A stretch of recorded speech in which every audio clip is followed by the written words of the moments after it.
Welcome to the Gambling Gauchos. I'm Rob Bro. He's Kyle Jacobson. He's Money Mainville.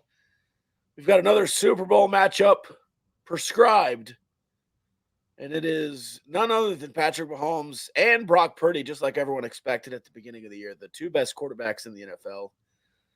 A couple of great Big 12 people. It is. All right. Kyle, you want to get your thoughts on Brock Purdy off your chest now, or do you want to save him for a while?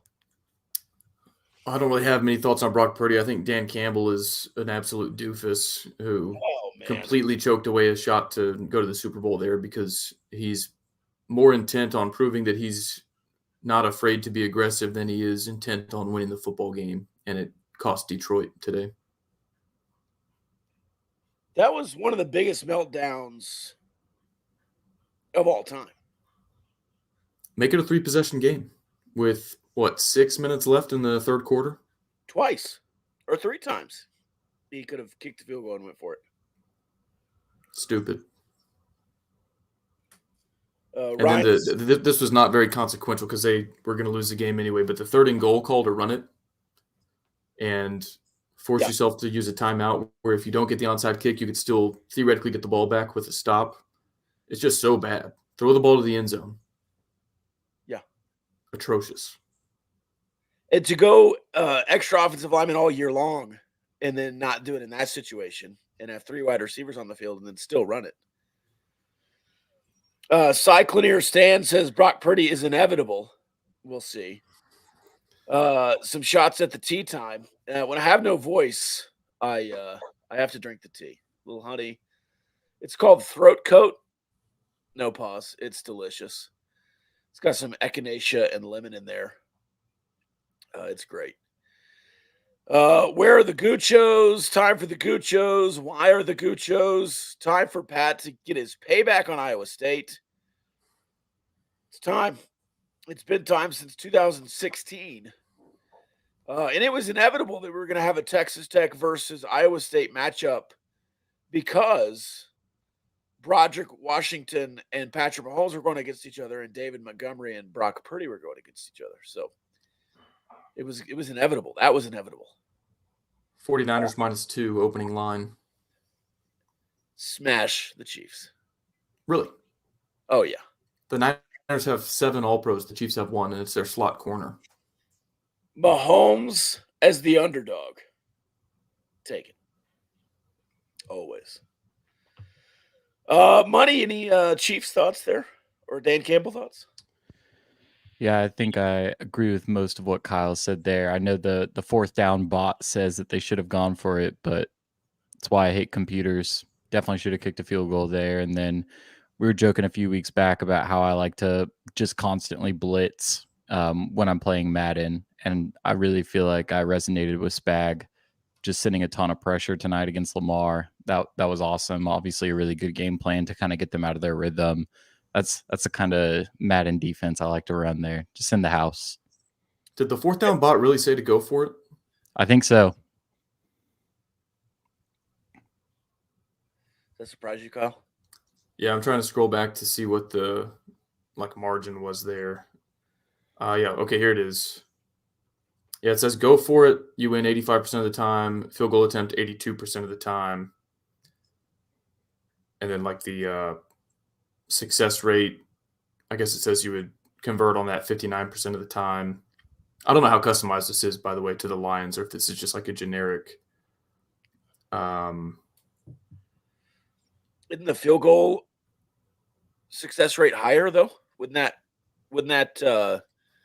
take care of the 3% difference from 85 to 82? I'm not a math guy, but it seems like. Yeah, so it says the field goal attempt 75% success rate, which I would think it would be a lot higher than that. I mean, most kickers in the NFL are over 80, and most of their misses are from 45 plus. And I think that was going to be 38-ish. I have to go back and look. So I don't know how this is a bot, so I don't know how tailored it is to the Lions personnel, the 49ers personnel, all that. But it said if you succeeded at both, had you gone for it and converted, had you kicked the field goal and converted, 88% chance you win if you go for it and convert, 84% chance you win if you kick the field goal and it goes through. and your odds to lose the game or to win the game fall to 79% if you go for it and miss, 78% if you kick the field goal and miss. So to me, that one is more like a toss-up than a clear one way or the other. But that's three-possession game against a team that has scored like 10 points on you, I would make it a three-possession game and see what happens. Like I think at worst, you're looking at overtime. But also, don't let the ball bounce off your face and let them catch it for 50 yards, and then don't fumble on the subsequent possession after you don't go for it. Those are also things you can do to have winning plays. For sure. Yeah, that was Brock Purdy's best throw of the night. Went off a Lions player's face mask. Speaking of winning plays, Marquez Valdez-Scantling back. I don't think he made a catch in the last 2 weeks. Maybe one. He had a good game against the Bills. Oh, that's true. That is true. He's back. But you know who had a great game today? Travis Kelce. And I think we can successfully say that Taylor Swift is not Yoko Ono, regardless of what happens in the Super Bowl. Yeah, agreed. Travis Kelce and Mahomes now #1 tandem all time in playoff touchdown passes and catches. Travis Kelce passing Jerry Rice in yards. Set the record for touchdown receptions in an AFC or NFC title game for a career. So he's first ballot Hall of Fame and probably the best tight end of all time, maybe still Gronk. I mean, you pass Gronk in playoff success. With another Super Bowl, I think you pass. How many Super Bowls did Gronk have? 2, 3? Oh, I guess he won with the Bucks too. Yeah, I think 3. I think 3. I think he had 3. Was he there for their first one in like the second run that Brady had with the Pats? Was that 14? Oh, maybe he just had 2. One with the Pats, one with the Bucks. I can't remember. We have seen a lot of costly fumbles inside the one stretching out to score recently, right? Yeah, that seems like a thing that's gone back forever. Taylor Swift's Super Bowl is so gross. Why? I just don't get it. Gronk has 4 Super Bowls. Shout out to Big Hen for the thought there, the research. All right, that's enough Super Bowl talk. We're not an NFL podcast, though. I will say, Patrick Mahomes, unrivaled in the AFC, and if he beats Brock Purdy, unrivaled in the NFL, he would have beaten Shanahan twice, and really cemented himself as one of, if not the greatest of all time, in year 7. Okay. Oklahoma this weekend in Norman was a hell of a game. Money. How did Texas Tech win that? Because I wish I would have timestamped this. I think when you went down 6 or 7, somebody texted me, not looking good. And I said, you're on the verge of absolutely giving this away. And that's when the comeback started. How did that happen? Because it did not seem likely to me there at the end. Yeah, well, I think largely it was Chance McMillan keeping you in the game for the majority of those 40 minutes. And then down the stretch, Texas Tech just absolutely executed perfectly to a T, made all of their last 6 shots. A lot of them were very intentional set plays. I want to go back and do some film review on that because I think that's kind of an area that may have kind of gotten buried in just the emotions and the swings that game had. But man, something that's really continued to stand out to me about this staff is just set plays. It's something that Texas Tech was not good at the past 2 administrations. They got killed by coaches like Bill Self and Scott Drew in end of game situations because those coaches could draw something up, and the guys you had on your bench didn't really have that going for you. And so I think those last 6 possessions where you made a shot, you didn't turn it over in the last 9 minutes of the game, which is incredible. I think that was huge, and huge credit obviously to the staff for kind of drawing some plays up that got their guys open. And then I thought Warren Washington had some really, really good passes down the stretch. Pop Isaacs getting 2 good looks at the rim. But just an incredible finish for this team to end as efficiently as they did in a game where they were getting beat up pretty bad. Couldn't really always get the shot that they wanted around the rim, but those closing minutes were Texas Tech's. That's just flat out how it played out. You said something there. The last two regimes have not been good at set plays. I want to think back to the Tubby era. I guess you did a little more back to the basket stuff, working for Norrance and the big guys you had. A little more set plays, Keenan Allen, more action up top. I guess you did that well with Tubby. But it just seems so brand new this year because it's been so long that you've had a real offense and not just, hey, our players make plays. We trust the plays that our players make, and they're just going to go out there and do things.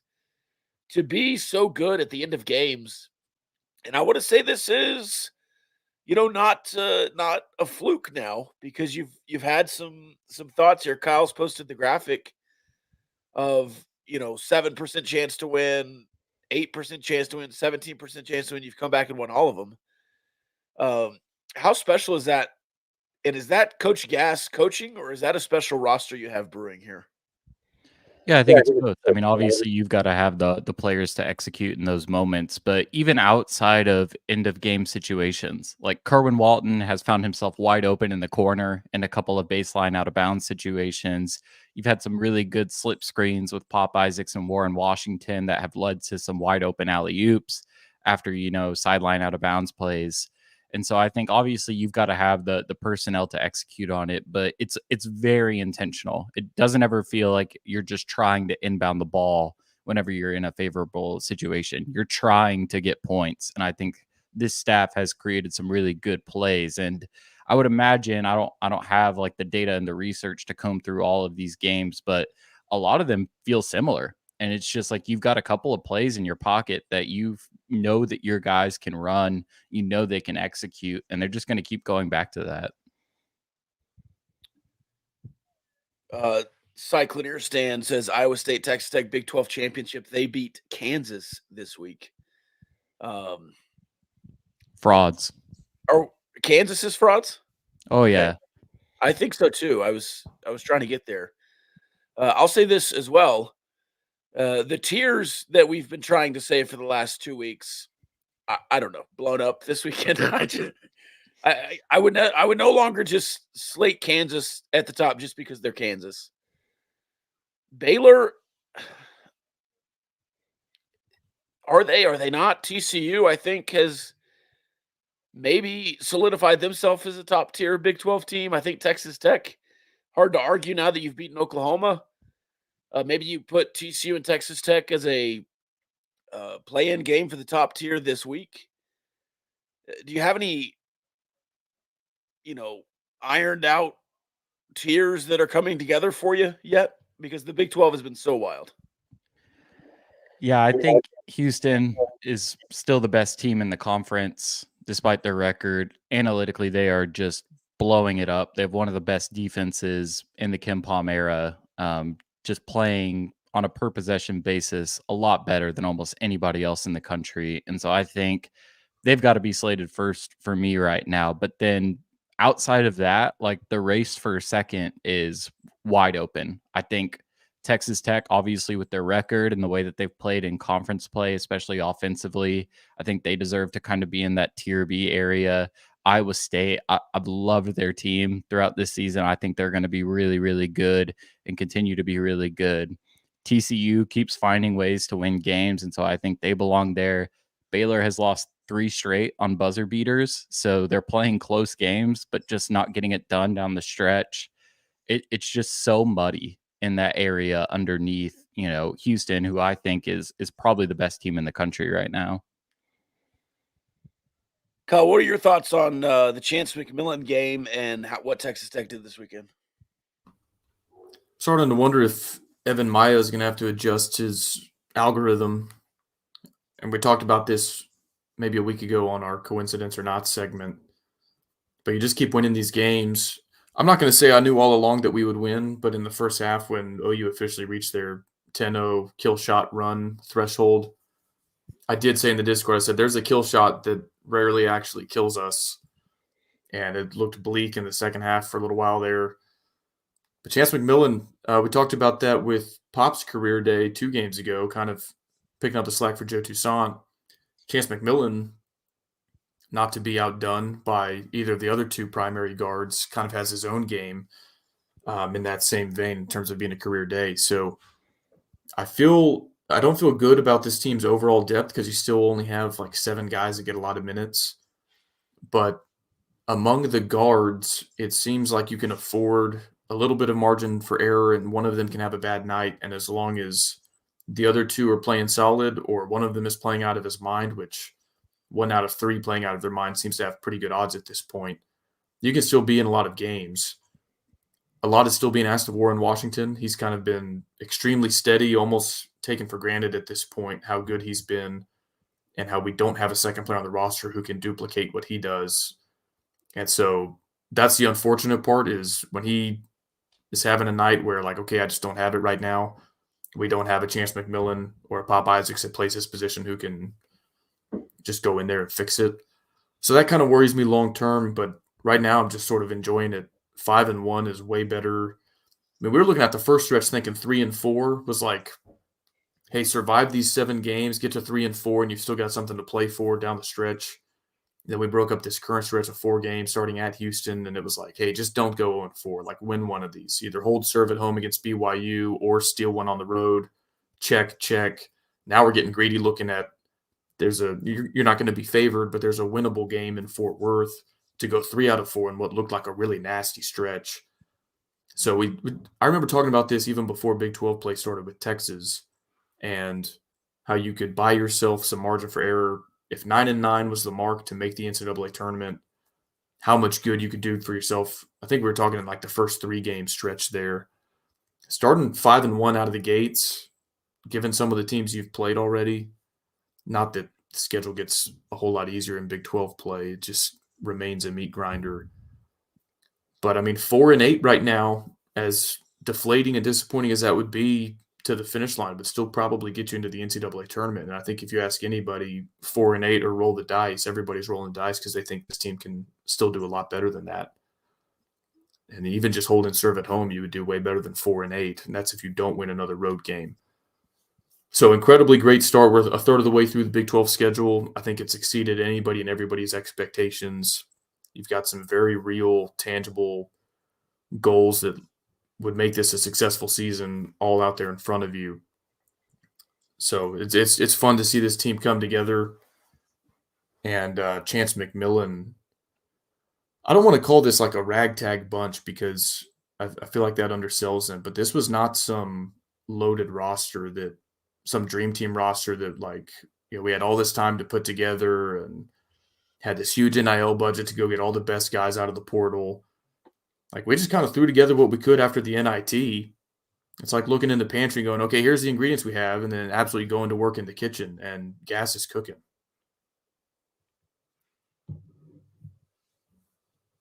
Somebody asking about Chance McMillan getting a start now. I mean, over Kerwin Walton, I think it's interchangeable, but I mean, I think being a starter is overrated. It's starter minutes, and he played starter minutes certainly in the game. I think if you start Kerwin Walton and he's hot, you keep him in and play those minutes. And if he's not, you play Chance McMillan. And if he's not, you play Lamar Washington, and you just kind of keep going until you find the guy.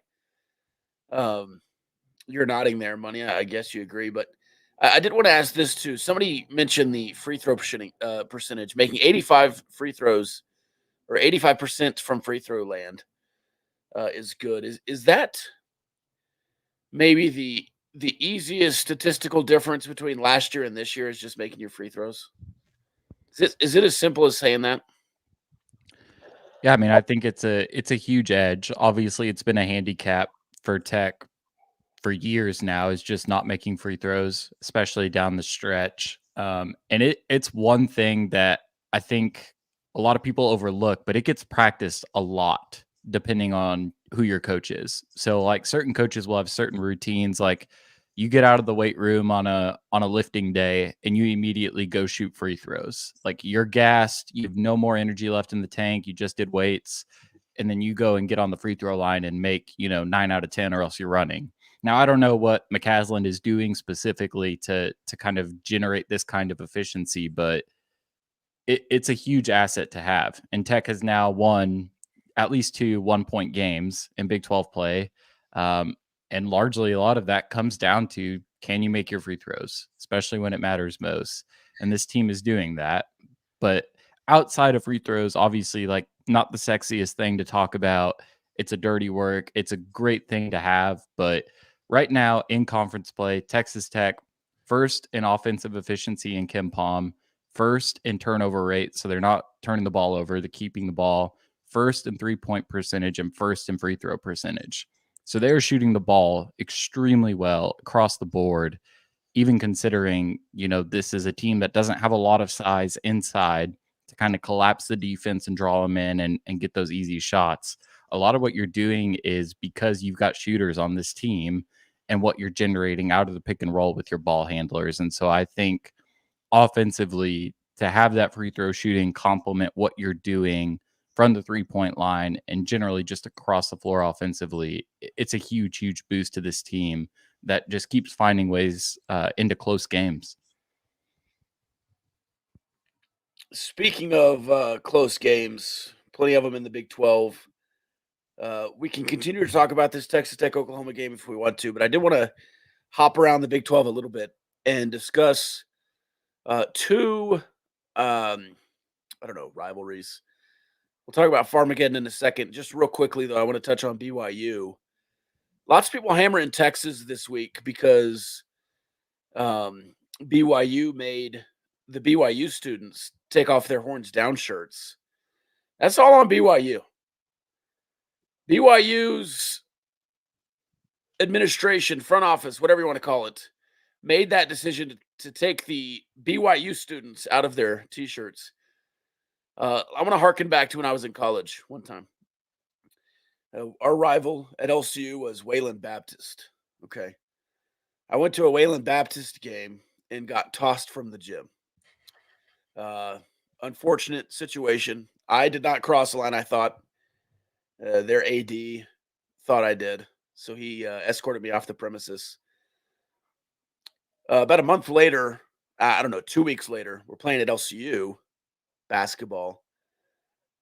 I'm talking my talk from the bench area, not the bench area, across from the bench area.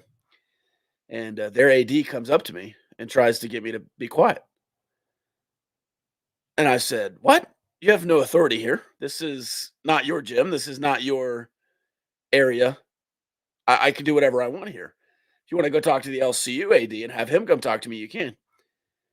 And I think that's what should have happened here. I don't think the Texas people had any pull at all in this, and that BYU did it on their own. They shouldn't have.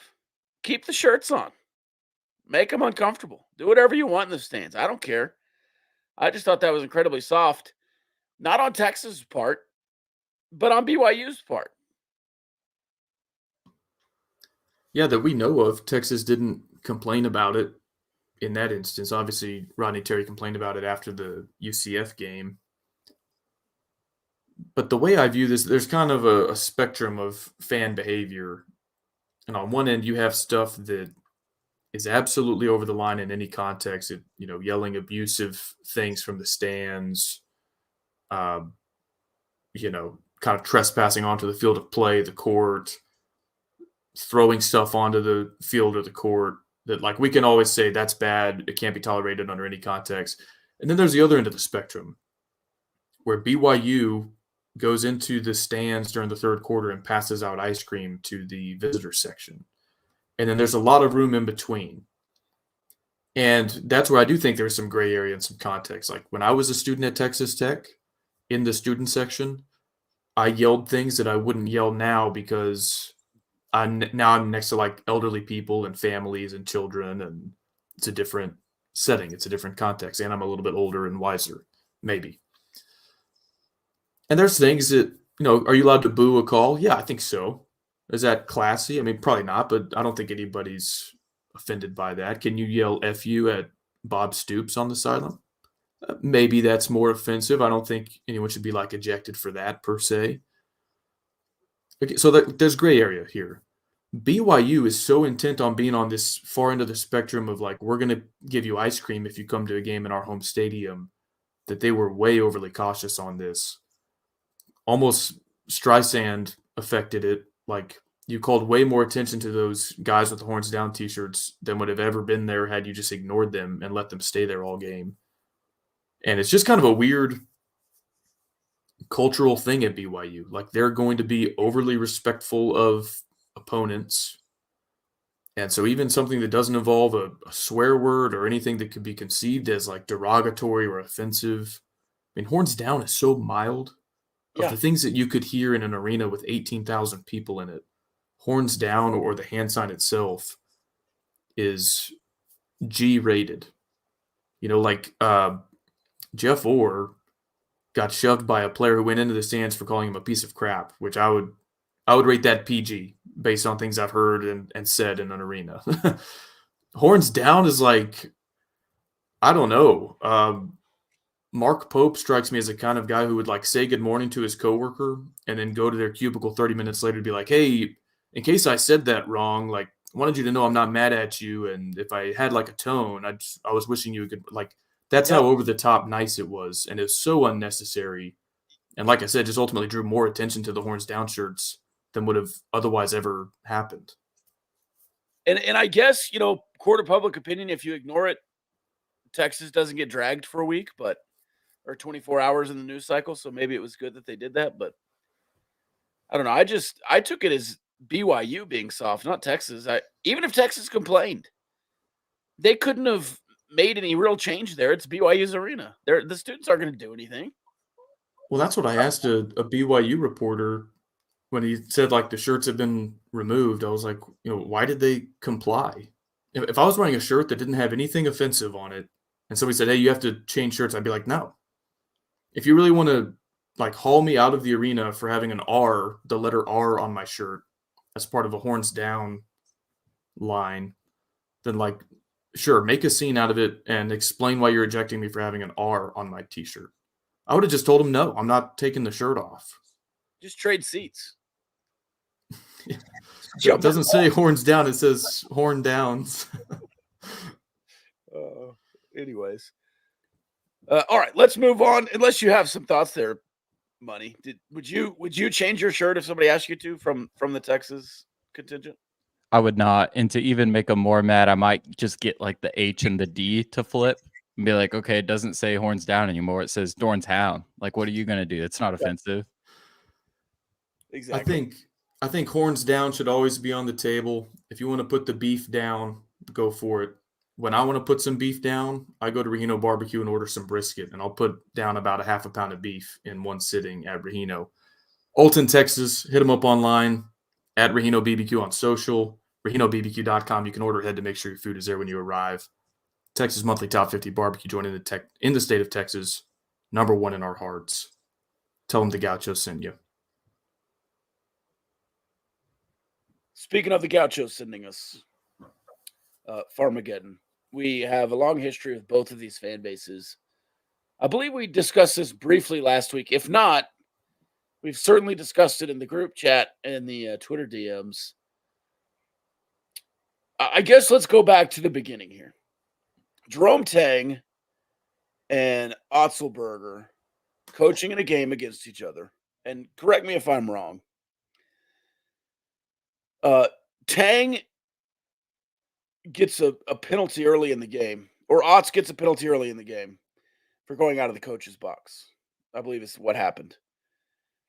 Later in the game, Tang responds to something happening on his sideline and runs down way past his box to tell Coach Otz in the middle of the game. Otz is confused. And Otz is like, what is this guy doing? He's way out of his box. Call the penalty on him. Anyways, we get a little mixed up in the game. Then we have reporting that fans were throwing things, and this is reporters and Kansas State fans saying they were throwing things at our bench, cussing at our bench, hurling racist remarks at our bench, pulling out all the stops. that a loser team does. And then we get further reporting, maybe 2 days, day and a half later, that Kansas State was complaining because they thought an Iowa State staffer was taking photos or notes, stealing signs, and texting them to the other coach. If that's the case, in a basketball game, isn't it fairly obvious when you switch to man or zone? Like, is there really a lot you can do by stealing signs in basketball? Maybe if you know a set play, you can be there at the end result and affect the play. But it just seems to me in the middle of a game, it's like, all right, they're going to open up in a zone here. So maybe you get one possession that kills the zone. But to me, sign stealing is a part of the game. And that might be controversial. I'm a baseball guy. I didn't care when Jim Harbaugh did it with Michigan and Connor Stallions. And I wouldn't care if Iowa State was doing it in the gym. Now, is it frowned upon? Sure.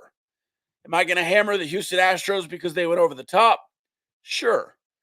But a little texting during the game wouldn't bother me. And I don't think they did it because you can't have phones on the bench. So it is what it is. I feel like we've all passed on. It was a story that happened, but no. 5 days later, Kansas State and Iowa State fans are still arguing all over Twitter. What are your thoughts on this from the initial story to now?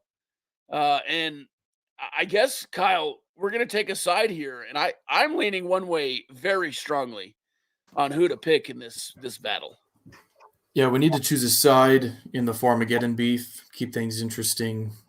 I'm going to rewind things actually a little bit further. Probably know where I'm going with this. I'm actually going to rewind things even further than a few weeks ago when Texas Tech beat Kansas State and their fans cried about it for like a week. Really until they had something else to cry about, and I'm tipping my hand a little bit here. During the offseason, when we were talking about how Texas Tech has so much money that we could money whip Jerome Tang if we wanted to, I took the contrarian take and said, I don't want him. He's corny to me. And on the surface, like if you read me his transcript, you go, oh, what a great guy. And I'm sure he is a great guy. But he's so over the top with it, it comes across as corny to me. It's like Tim Tebow at a certain point. It's like, okay, we get it. You're perfect. You're awesome. You're so nice to everybody. You're dancing in the bleachers with the fans. Great. And then he comes to Lubbock, spends an entire timeout riding one of the refs during a timeout under the basket, way off the bench. Doesn't get teed up for it. Team doesn't get teed up for hanging on the rim after a dunk, trying to teabag one of our guys. And then the fans cry for a week until they had something else to cry about. And I'm going to pay Kansas State a compliment at the end of this, so hang with me, Emaw.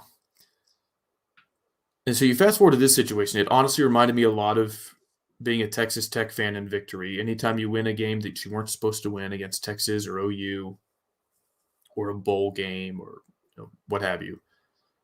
Their fans were so mean to us. They threw batteries. They threw a beer bottle, which isn't served in the stadium, at my grandma. I don't have any video evidence of this, even though there were 55,000 iPhones present at the time. Going back, I referenced Marcus Smart. Y'all remember that was reported by ESPN that there was a racial slur thrown around. And then Texas Tech releases the audio, too late in my opinion, that very clearly shows there was no racial slur, that he was called a piece of crap, and that was it. So to kind of like throw these allegations out there that, they were cheating, they were recording us, they were throwing stuff on the court, they yelled a racial slur, like, where's the video evidence? If something is thrown onto a field of play in 2024, there will probably be a video of it or picture of the remnants of it somewhere. So it just reminded me a lot of when Texas Tech beats a team that really doesn't like losing to Texas Tech, the usual kind of bingo card of accusations that get thrown out after that. I think Iowa State did a good job of defending themselves in the immediate aftermath, which is something I wish Texas Tech did a little bit more proactively in some of these same situations that we've been in. And what Kansas State fans are kind of clinging to, it seems like, well, Jerome Tang technically didn't say any of this. It was only like reported to several mainstream media outlets who then blasted it out to the public. And to me, that's a distinction without a difference. It doesn't matter necessarily that Jerome Tang isn't the one levying the allegations. The allegations were made very public in the court of public opinion. You can't really put the toothpaste back in the tube at that point and say, oh, well, our hands are clean because it wasn't Tang making the allegation. At that point, Otts has every right to respond and should respond to clear things up. He definitively denied all of it. And to me, Iowa State is definitely winning in the court of public opinion on this. Now, the compliment I'll pay Kansas State, and this might seem like a backhanded compliment, I think they've actually had such a great deal of athletic success recently. Winning a Big 12 championship in football, something Iowa State has never done. Going to the Elite Eight last year in basketball, having a coach like Jerome Tang who gets a lot of national hype and pub for the job he's done there. I think they feel like they're a superior athletic department to Iowa State, which lends itself to these kinds of accusations when you lose to a team that you feel like you should never lose to. That's why it's predominantly OU fans, Texas fans, A&M fans that have all these crazy tales of batteries and coins and grandmas being sucker punched in the student section that there's no evidence of, and actually usually evidence to the contrary. So I think they've got a little bit of that syndrome going on, which is sad to see because that, to me, is a salt of the earth fan base that we've had many, many good interactions with. I have a Kansas State Bowl hat from the 90s, but I think they're a little bit high on their horse, so to speak. They don't like losing to Iowa State in basketball. And to cope with that, they came up with some insane allegations, none of which they've proven. And so I have no problem with the Cyclones saying, hey, none of this is true about our coach, about our fans, about our program. And that's how I wish Texas Tech would respond in some of these, semi-comparable scenarios. Yeah, and when we talked about Texas Tech and Kansas State, we said we don't want this every man a whiner moniker to stick. We don't. We don't want that to be a thing we say in the future. But now you're 2 losses in a row where everything that's gone wrong has not been your fault, and Jerome Tang has been at the center of it. I go back to when he got on his on the scorers table and was like, "Hey guys, quit saying that. We don't chant that here." I don't know. I agree with you, Kyle, that Jerome Tang's a little corny and cheesy, and I'm all in on the Cyclones in this Farmeggedon beef current.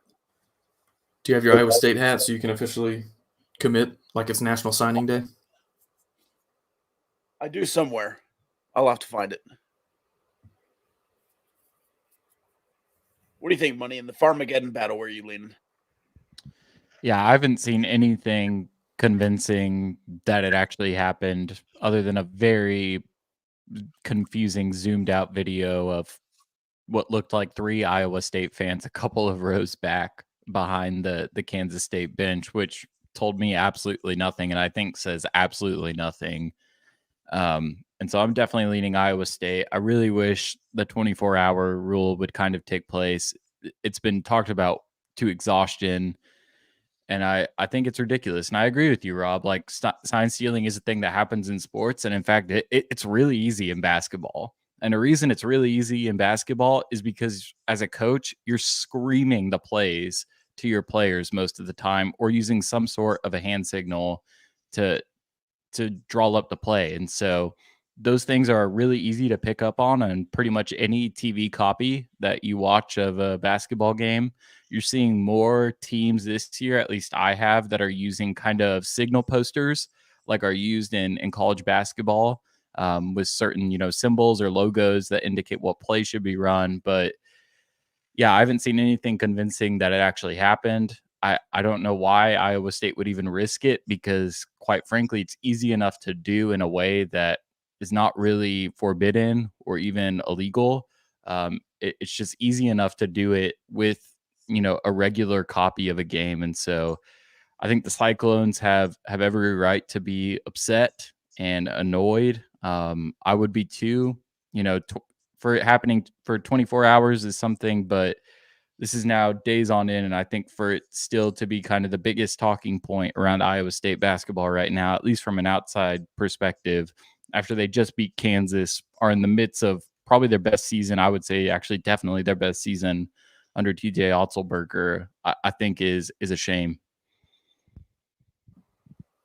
Rob, if the Cyclones have been falsely accused here, who can they call to get justice? I don't know if this is a Title IX issue, but I think they could call Barnett, Howard, and Williams. You always do the ad read. I don't know the spiel. You know it. I don't know if they do false accusations of videotaping the other team's huddle, but they do. They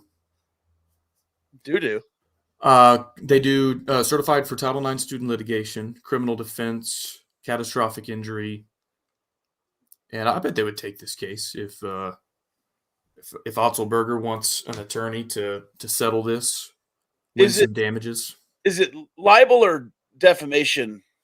If it's, I guess, written word could be on Twitter.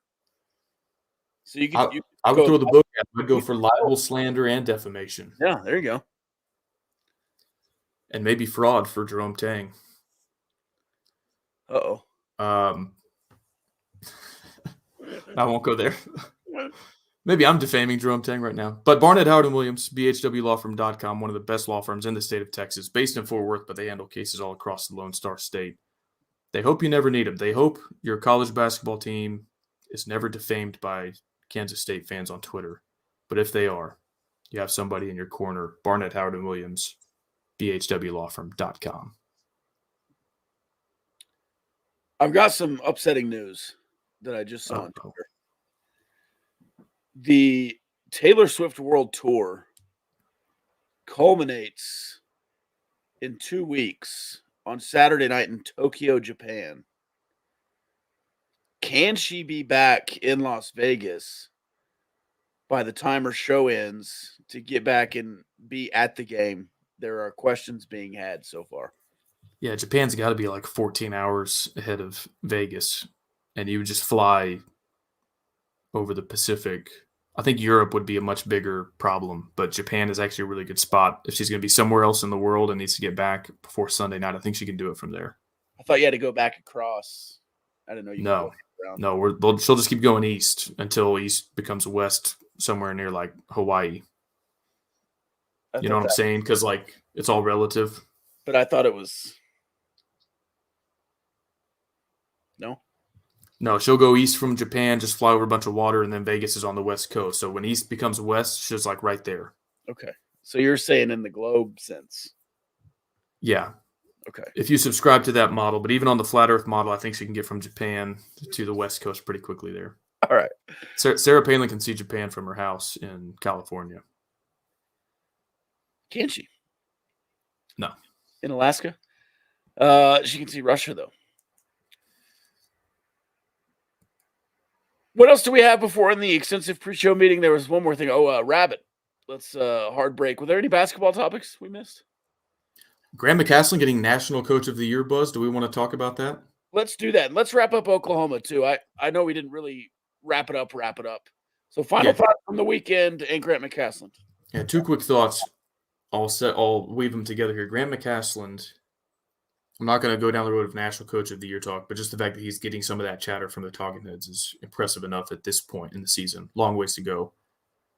But he's a good in-game coach. And when OU is starting to build some momentum, get their home crowd, at least what portion of their arena was filled out by the home crowd, because there's a lot of the visiting crowd there as well. You know, he called some timeouts in good spots to break up the momentum. Momentum, very important in a game like that. It's a real thing. And so I felt like every time the OU crowd was ready to go nuts and really get into it, we were able to do just enough to keep them out of it. And he just coaches like crazy. And I know we've said this before. You wish you would just like build a 12-point lead on somebody and then keep it for the final 30 minutes of the game. But if you're not built to do that, the next best thing is if you do fall behind by 7 or 11 and you give up a 15-0 run or a 19-4 run in this situation, that you still have a fighting chance to come back from it. And clearly we do. and ESPN's BPI and Evan Maya don't have that, baked in yet, and they can't. You can't do that with all 300 teams. But clearly this team is tough as nails. I think it starts with the head coach and the belief that you're never out of it. So, like I said, I'm not going to say I was sitting there all day Saturday like, oh, yeah, we've, no problems here. We're going to come back and win this. To do it once, maybe lucky. To do it twice, maybe lucky. To do it now 4 times against good tournament caliber teams, once on the road now, pretty crazy. So I'm just really impressed 6 games in, ready to drink the Kool-Aid. Really curious kind of where things go from here on some of that. I think we started out with an ambitious but realistic goal, which was if you make the tournament in year 1 with this roster, like A+, check marks all around, nobody would complain about that. And now I'm looking on bracket matrix, and you're like a 7 seed, but that was before the OU game, and you're behind some teams that bracket matrix at this point in the season is kind of a lagging indicator because not all the brackets update daily. Like if the season ended today, you might be like a 5 seed. And, looking at a semi-favorable first-round matchup, and if you get through a coin flip type matchup in the round of 32. And that's crazy to me. It's crazy that national writers are throwing out Grant McCasland as, like, if you don't have him in the National Coach of the Year race right now, then you're not paying attention. Still 12 conference games to go, so a long ways out. But if you would have told me this was going to be the state of play as we're about to turn the calendar to February, I would have thought you were crazy. And we always do those preseason segments like, would you take this right now? Would you take 8-4? Would you roll the dice? I would have taken, rather than rolling the dice, like 2 or 3 rungs below where we're at right now and been totally happy with it. So if you do, lose back-to-back Big 12 games, which is certainly possible to do in a conference like this, it happens to good teams all the time. I hope we don't lose sight of that perspective and just how impressive we've been out of the gates here. So I'm enjoying it, having a lot of fun. My wife would challenge me on that because she watches me watch these Big 12 games, and it doesn't look like I'm having fun, and I'm probably not until we, come out on top when the clock is all zeros. But it's crazy. It's kind of fun. It's an adrenaline rush. There's nothing like Big 12 basketball, and when you win in this conference, it's just an insane kind of adrenaline rush. I will say I had more fun in the Oklahoma game than I did the game before, for whatever reason. 2 things for me as well. First thing, national writers cluing into Grant McCasland helps your AP vote because local writers listen to national writers. So you'll have a few more guys say, oh, wait, maybe I should vote them. If this guy likes them, we're all humans there. Second thing, you went into the bonus in the second half with 10 minutes to go. And you played incredibly disciplined for the final 10 minutes. And that also goes to coaching. I know probably leadership on the floor and otherwise just being good, but that's every time out. Do not foul. We're in the bonus. Do not foul. Play hard, play aggressive, keep your edge, but don't make dumb decisions. And you clued it in earlier, Money, with the no turnovers and the made shots. You just played flawless in the last 5 minutes. Now, I don't know how often you'll do that this year, but again, 4 times now, you've played pretty flawless to close games, and it looks like less of a fluke or a coincidence every single time it happens. Yeah, I don't want to underestimate or undermine the talent of this roster because I certainly think they've got some dudes, and I think this staff did a really good job at evaluating what was available when they were able to get out on the trail. I thought they did a really good job at retaining what they felt like they needed to retain and addressing areas of concern that were a little bit light, even when, you didn't have as many options as teams that got a head start on you. But the coaching has just been fantastic. And like kind of the elephant in the room is Texas Tech is going to lose one of these games at some point, but it's going to be fine. Like if you can win 75% of your close games, you're in a really, really good spot. And I understand the perspective of, hey, I really want to blow somebody out. I really want to win by 20. Man, this league is different. And this year, the parity it's just crazy. I don't even think you can blow out, a West Virginia or an Oklahoma State. Those are not gimmies. And so to be in these close games feels like a given. It's just how you respond to being in those situations. And right now, Texas Tech 4-1 in close games, only loss coming against Butler in overtime. So pretty huge start. And then I thought Tech did a really great job at kind of forcing Oklahoma to play their game. Oklahoma, very good defensive team. That's where they've hung their hat all year long. It's been what they've done best. Texas Tech, ended the game averaging 107.5 points per 100 possessions. The only other Big 12 team this year that's averaged over 100 points per 100 possessions against the Sooners was Kansas, and they were at 1.1. So it's really not even close. I think your offense is certainly clicking on almost every level. And if you continue to kind of force teams to play your game, I think a lot of your defensive flaws can be covered up. And I think, maybe that's something we touch on soon. Right now, Texas Tech 12th in the Big 12 in conference only defensive efficiency, only ahead of Oklahoma State and West Virginia. And so I think that's certainly a little bit of a concern. But when you're number one in offense and you can find a way to keep winning close games, you're going to be a really good team. And I think this team is certainly on pace to be a very good team. Yes. Hopefully. In 2019, this is from Reddit College Football, no Big 12 quarterback had ever won an NFL playoff game. This is the second consecutive year both Super Bowl quarterbacks are Big 12 alums. That's pretty insane. So, well, if you're going to count Jalen Hurts as an OU quarterback, then you have to count Troy Aikman as an OU quarterback. And so if your primary school was at the Big 12. That was prior to the Big 12. That was a Big 8 school. Oh, that's true. That's true. Surely there was a quarterback. I don't know.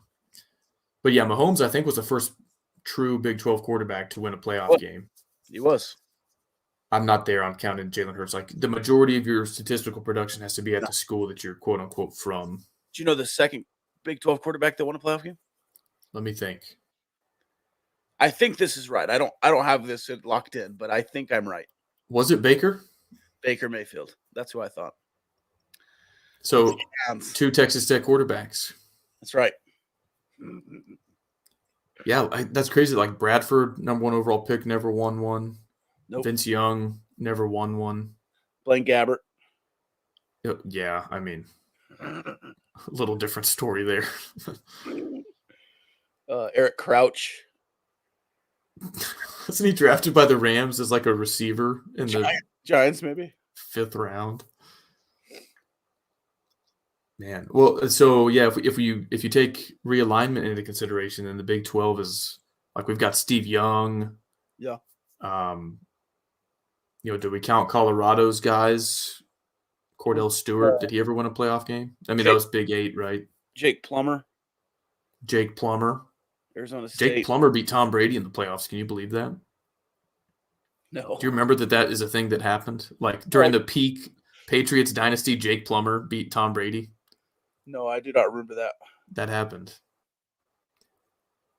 Do y'all follow Nick Wright on Twitter? No, but he's all over now because of the algorithm and the Chiefs. His Chiefs tweets are funny. Like, he is the Babe Ruth call your shot, cocky Chiefs fan. Yeah. I'm laughing just like at the first sentence of this tweet. In 2 weeks, the Chiefs will have completed the best 5-year stretch in NFL history.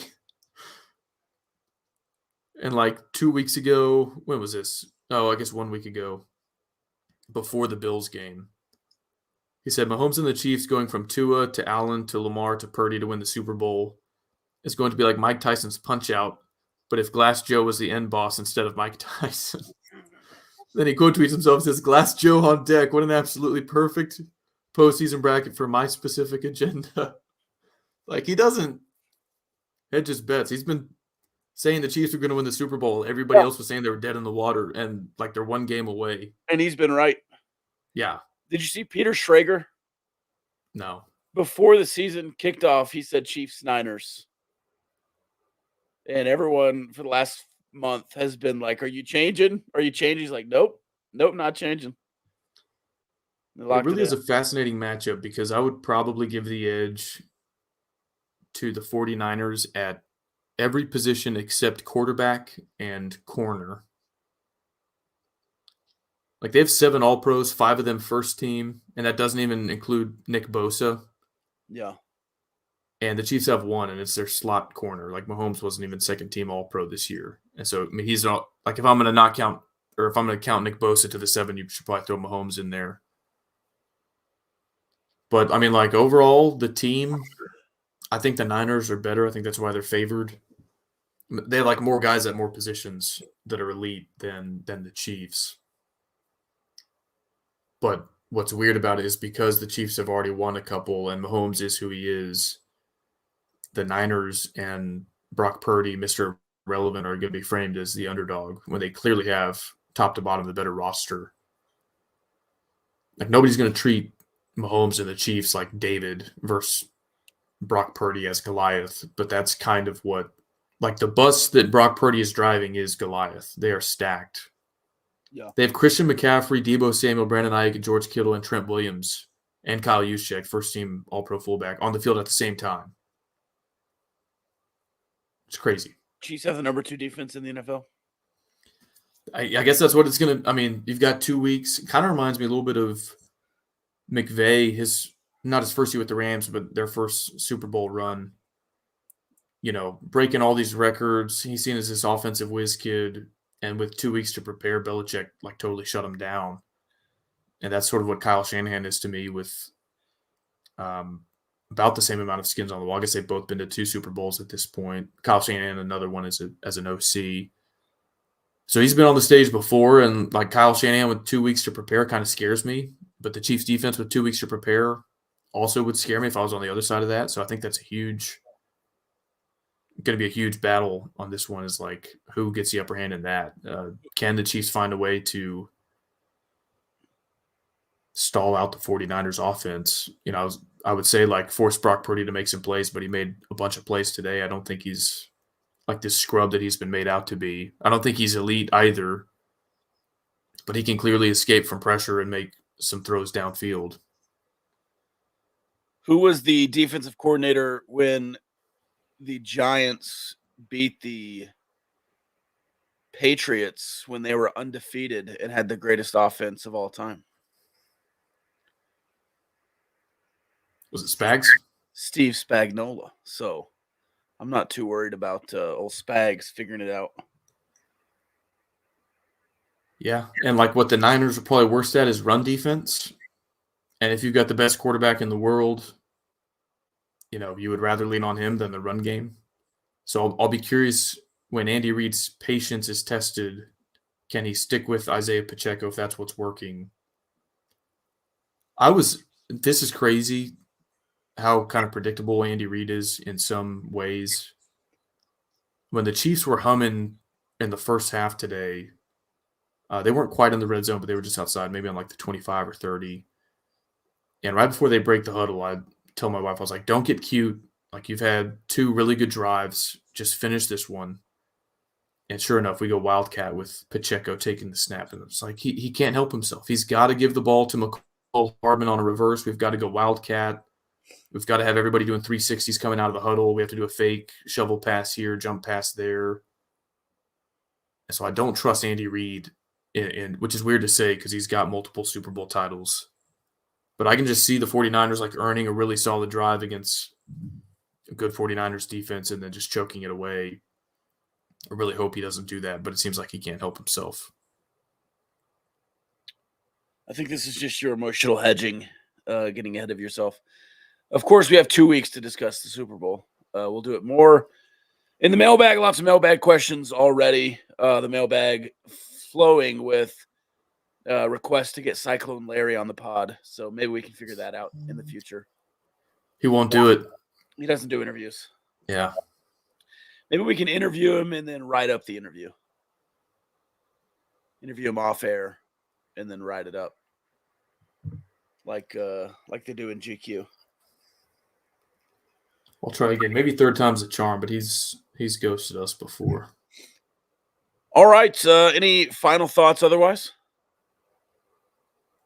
We didn't have a trivia bit yet, so I'll throw one in. Chance McMillan scored 27 points off the bench against Oklahoma, which is the most in the play index era, which goes back to 2010.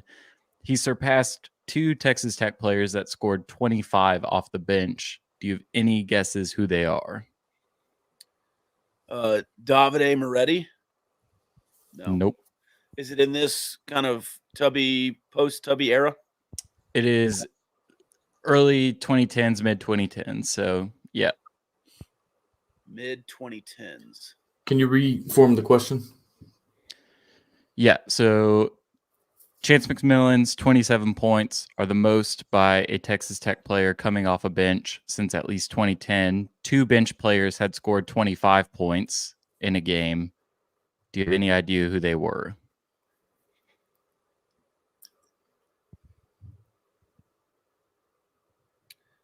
Mid 2010s, so like 2015-ish. Yep, around that era. Justin Gray. Close to the era. One of them was a sharpshooter. Dusty Hannes? That is one of them. Yep. I was getting there. I was gonna say the what's his name? Starts with a V. Dusty Hannes, Arkansas legend. And then Aaron Ross is the other one. Ross. I was thinking about him, but I was like, I don't think he ever went for 25. But he had a couple games where he went off from 3, so that kind of makes sense. With that flat-footed, no jump shot. Awesome. Aaron Ross, what a name. Is that 16, Aaron Ross, or 15? 16. And then Dusty Hanna's 2014 against West Virginia in Morgantown went 7-7 from deep. Wow. Did they win? No. Fair. All right, final thoughts, Kyle. I've got a Dusty Hannes story if we've got time. Plenty of time. This was Tubby era. Yeah, he didn't stay for the Beard era. So we had beaten somebody. It must have been it's probably Oklahoma State when they were ranked. It might have been the Marcus Smart game. And we stormed the court. And I ran into Tubby Smith and got to shake his hand. He looked like a deer in headlights as we were storming the court. And then in the mosh pit when we were doing the fight song, I was right next to Dusty Hannes. And he was telling people around him to pick him up, put him on their shoulders. And we couldn't do it. It was too crowded. He was too heavy for the people that were around. And so we did this really failed. We tried to pick up Dusty Hannes on the court and couldn't get it done. So it was kind of awkward. Oh, man. And my final thought on the Super Bowl, which we have 2 weeks to discuss, but I'm just going to plant this seed in the mind of those rooting for Patrick Mahomes. I think he's clearly on a trajectory where we're going to have some serious legacy conversations. I think if he retired tomorrow, he's probably number 2 all time. Probably. I think there's a debate. If he plays out his career, I think number 2 is the floor. But to catch Brady or do something at least worthy of being in a conversation with Brady, I don't know if people realize this. And if you saw this in the Discord, don't answer, but I'll ask a trivia question now. How old was Tom Brady when he got his 4th Super Bowl ring? I did see the stat. I did not, but I'll guess 31. He was 37. They won 3 out of the gates, I think his first 4 years as a starter. And I think it was 04 to 14. They had a decade, quote unquote, drought. They had the 07 season, the 11 season where they made it and didn't win. And then that drought was bookended by 2 Super Bowls in 04 and 14. But he was 37 when he won his 4th. All that to say, Mahomes 1 game away now from getting number 3, and he's 28 years old. It would give him, if he wins in 2 weeks, it would give him 9 years to get his 4th at an age earlier than Tom Brady. Now, the obvious caveat to that is most guys don't continue to win, 4 more Super Bowls after age 37. So it'd be nice if he sort of got ahead of the curve there. But even if he only won 1 more before age 37, it wouldn't be till his age 37 season, if he didn't have his 4th by then, that he would be, quote unquote, behind Brady. If you give Mahomes his 3rd ring and then 9 years to just kind of screw around, and if he wins one, great. If not, he's not behind the pace. That's a little bit crazy, and that's like, okay, we're in the tier. Like if he wins 1 or 2 in this 9-year stretch, and mind you, he would have just won his 3rd in a 5-year stretch. We're setting up for something pretty special here. And big if. It was big if they won in Baltimore, big if they won in Buffalo. None of that is guaranteed, so I'm certainly not like counting that as a win before the game is played.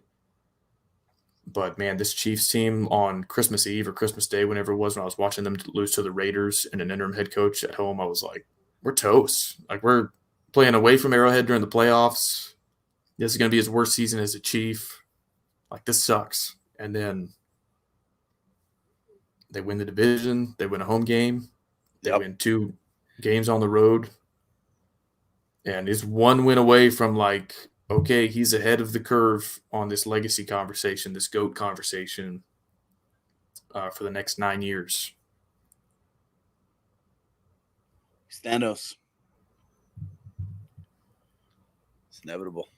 One of my favorite tweets about Patrick Mahomes II, sorry in advance, Cowboys fans, was during it was Dak's rookie year, and Rodgers made that throw, roll into his left, just hurls it down the sideline. Amazing throw. Like, the kind of throw that nobody else in the league can make.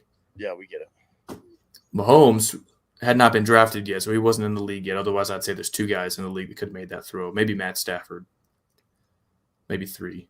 But Patrick Mahomes Sr., he tweeted, "There's 2 motherfuckers in the world that can make that throw, and my son's one of them." And that was before he played it down in the NFL. And, man, I think he knew before just about anybody else how special his son was. And he wanted his son to play baseball. He thought he was better at baseball. Yeah. And here he is knocking on the doorstep of some GOAT conversations in a totally different sport. Wild. Did you see somebody asked Patrick Mahomes Sr. if he was sitting with Brittany and Taylor in the suite? No, I didn't see that. He said, I hope not.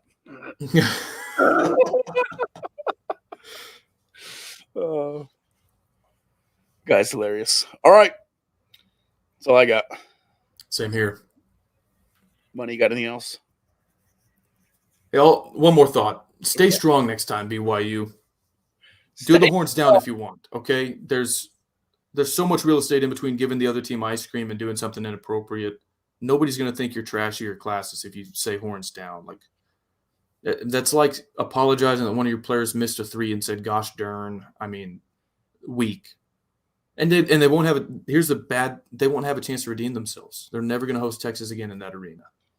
That was their one shot to let their students say and do horns down, and they took it away from them. Now they handed them the L, which is, the most important thing. But stay strong next time. That's weak.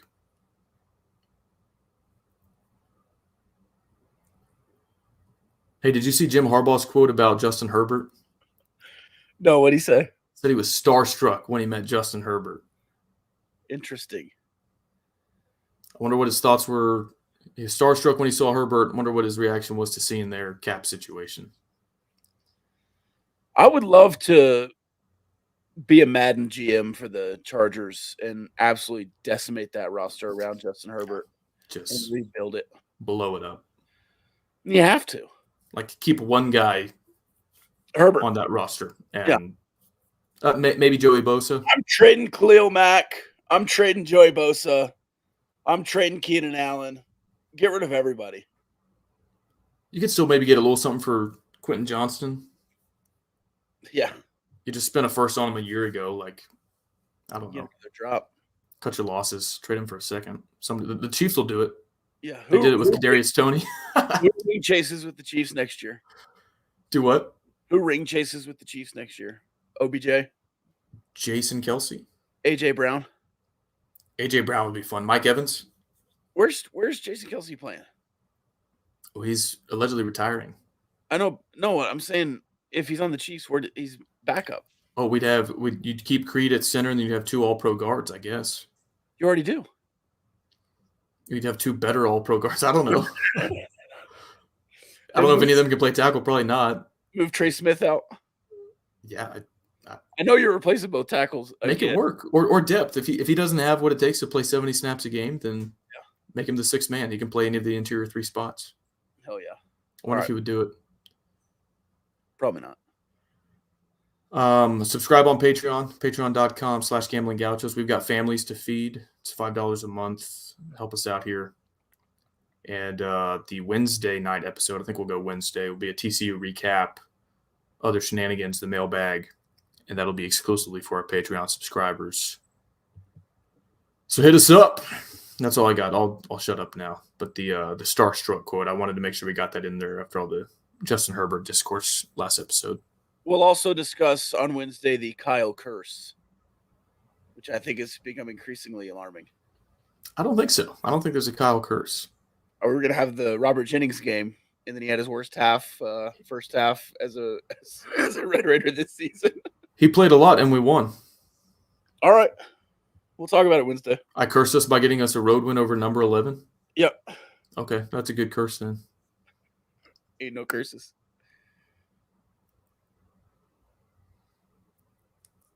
You gonna say it or am I? Go for it. Love y'all.